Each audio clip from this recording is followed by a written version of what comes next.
दिल से मांगूं मेरा शंकर मुझे देकर जाए। इंतजार करूंगी, दिल्ली में पत्र लिख कर दूंगी कि मैंने भी कथा सुनी थी और मेरा भंडार मेरे बाबा ने भरा। वो इंतजार करता है। एक पत्र है, एक पत्र भेजा एक बहन जी ने, जयपुर की एक लड़की जो अभी कथा सुनकर आई है, उसने पत्र भेजा। हम ऐसे पत्र का इंतजार तुम्हारा दिल्ली में करेंगे कि भीलवाड़ा से भी पत्र दिल्ली में आना चाहिए कि हमने भीलवाड़ा की कथा सुनी थी और मेरे बाबा ने मुझे ये दिया।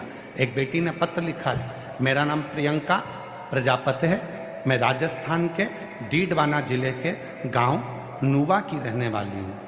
कहीं बैठी हो तो हाथ हिला सकती हैं। आप ही हैं बेटा, वापिस हाथ हिलाइए एक बार। हाँ आ जाइए, आ जाओ, आ जाओ, तीनों आ जाओ, तीनों आ जाओ। मेरा नाम प्रियंका प्रजापति है, मैं राजस्थान के डीडवाना जिले के गांव नुवा की रहने वाली हूँ। बाबा, एक लोटे जल की मैं क्या वर्णन करूं। पत्र एलईडी पर चल रहा है, सभी लोग वहीं बैठकर पत्र को पढ़ेंगे। एलईडियां लगी हैं, कोई भी खड़े होकर इधर उधर नहीं झांकेगा। केवल इसीलिए आप लोगों को एलईडी पर पत्र पढ़वा रहे हैं क्योंकि कल आप लोग इधर उधर झांका झांकी कर रहे थे। तो एलईडियां लगी हैं, पत्र आप एलईडी पर पढ़ें और उसी पर स्मरण करें। कोई भी उठे नहीं, यहाँ वहाँ खड़ा नहीं हो। मेरा नाम प्रियंका प्रजापति है, मैं राजस्थान के डीडवाना जिले के गांव नुवा की रहने वाली हूँ। बाबा, एक लोटे जल का मैं क्या वर्णन करूँ। पिछले साल जब आपकी कथा विद्याधर नगर जयपुर में आई थी, तब मैंने चाची के कहने पर पंडाल में बैठकर कथा सुनी थी और बाबा सरकारी नौकरी की कामना भोलेनाथ जी से करी थी। बाबा, मुझे मालूम नहीं था कि शिव सुनता है। मैंने परीक्षा देना प्रारंभ करा, फिर वापिस दूसरी कथा आपकी जयपुर में सांगानेर मानसरोवर में हुई। मैं फिर वापिस अपने परिवार के साथ में सांगानेर जयपुर की कथा में अभी कुछ दिन पहले पहुंच गई। वहाँ पर बाबा से प्रार्थना करी, बाबा इतने एग्ज़ाम दिए पर रिजल्ट नहीं आया, बाबा मेरे लिए तो कुछ कर।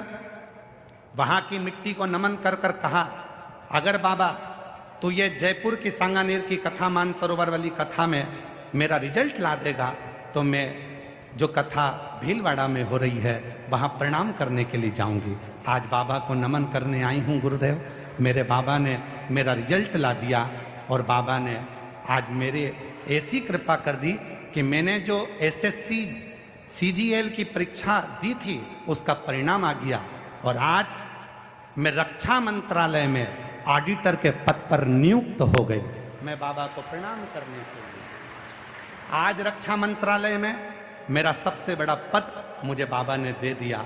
गुरुदेव, उम्मीद नहीं थी जो मेरे बाबा ने दिया। गुरुजी, अभी तो मेरे बाबा की कृपा से केवल आपकी परीक्षा लेने के लिए मैं जयपुर की कथा में गई थी। क्या कोई 20 साल में सरकारी नौकरी में लग सकता है? केवल मैंने अपनी चाची से आपकी परीक्षा की बात करी थी। मैं आपसे क्षमा मांगती हूँ कि मैंने आपकी परीक्षा ली, पर आपका पंडाल परीक्षा के लिए नहीं है, रिजल्ट के लिए है। गुरुदेव, आज मैं 20 साल की उम्र में रक्षा मंत्रालय में ऑडिटर के पद पर नियुक्त हो गई। मैं बाबा को प्रणाम करने के लिए रक्षा मंत्री। गुरुजी, हमारा मकान नहीं था, बाबा की कृपा से शिव ने ऐसी कृपा करी, हमारा मकान भी बाबा ने बना दिया, जिसका मैं फोटो लगा रही हूँ। फोटो देख सकते हो, 2 मंजिल का मकान मेरे शिव ने मेरा बना दिया। एक लाइन अच्छी लिखी है, आप भी उस लाइन को गुनगुनाएंगे। पढ़ो जरा एलईडी पर सब। तेरे दरबार की बाबा निराली शान देखी है, तुझे देते नहीं देखा पर झोली भरी देखी है। मुख दुनिया मोड़ेगी बाबा, तू मुख मेरी लगी परिधि बाबा, तू आए हो कथा में, 50 रुपए आपके खर्च हुए, 100 रुपए गाड़ी में लग गए, 50 रुपए टिकट में लग गए, रेल में लग गए, धक्के खाए, 42 डिग्री टेम्परेचर में चलकर तुम कथा पंडाल तक आए। अपना समय बर्बाद करने के लिए नहीं आए हो, बाबा से बात करने के लिए आए हो। बैठे हो इधर उधर ध्यान न लगाकर अपने बाप से, अपने बाबा से बात करना। पार्थिव बनाने में संतान के लिए पार्थिव कैसा बनाना चाहिए, रोग मुक्ति के लिए पार्थिव कैसे बनाना चाहिए, वंश वृद्धि का अलग अलग पार्थिव का निर्माण जो बताया गया है, कैसा पार्थिव कैसे बनना चाहिए, हम पूरा प्रयास करेंगे। और आस्था चैनल वालों से भी निवेदन है, हमें याद दिलाना और एड पे भी चला देना। पार्थिव शिव महापुराण की कथा हम दिल्ली में रोहिणी में जो पंजाब बाग में, जापानी बाग में जो कथा है 17 तारीख से, उसमें पार्थिव शिवलिंग वाचन कि पार्थिव का निर्माण कैसे करें, पूजन कैसे करें, कितना बड़ा पार्थिव होना चाहिए, बेलपत्री की कौन सी पत्ती के ऊपर पार्थिव बनाया जाए, 3 पत्र में से कौन से पत्र पर पार्थिव बनाया जाए जिससे यह कार्य सफल हो। पार्थिव और पार्थिव पूजन का फल एक पत्र है, अच्छा है।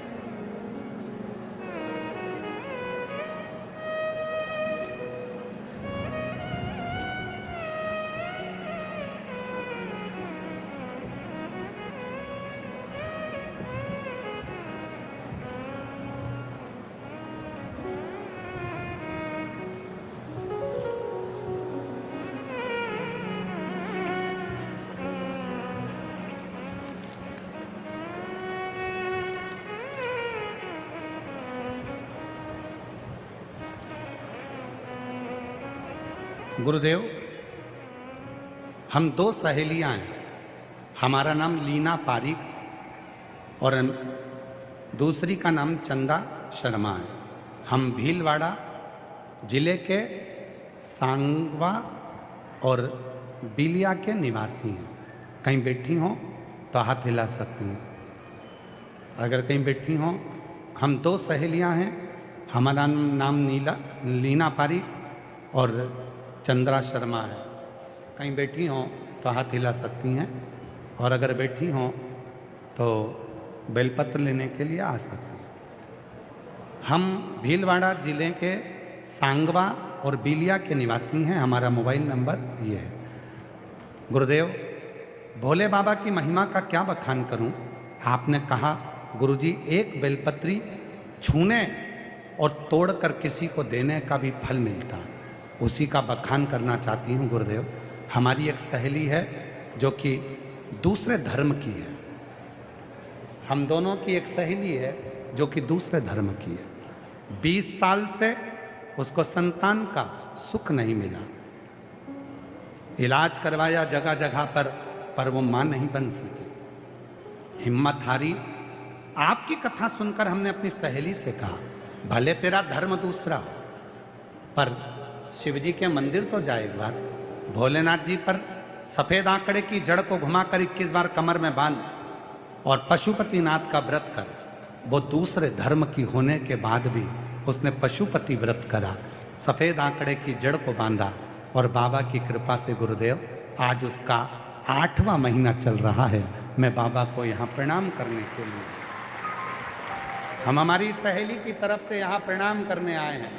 उसका 8वां महीना चल रहा है, जिसको 20 साल तक औलाद नहीं थी। 20 साल। भगवान ने ये नहीं देखा ये कौन है, भगवान ने ये देखा कि इसका भाव क्या, किस भाव से ये भज रहे।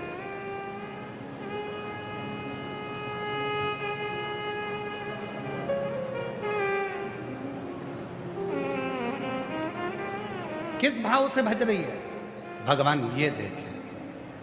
आप किस भाव से कथा सुन रहे हो, आपका भाव क्या है, आप किस भाव से परमात्मा को भज रहे हो, आपका भाव क्या है, आप किस भाव से परमात्मा का स्मरण कर रहे हो, ये आपके ऊपर निर्भर कर। ये कोई दूसरा नहीं। चौथा सूत्र कहा है, पार्थिव की पूजन करो, जो करेगा उसे मिलेगा, जो करेगा।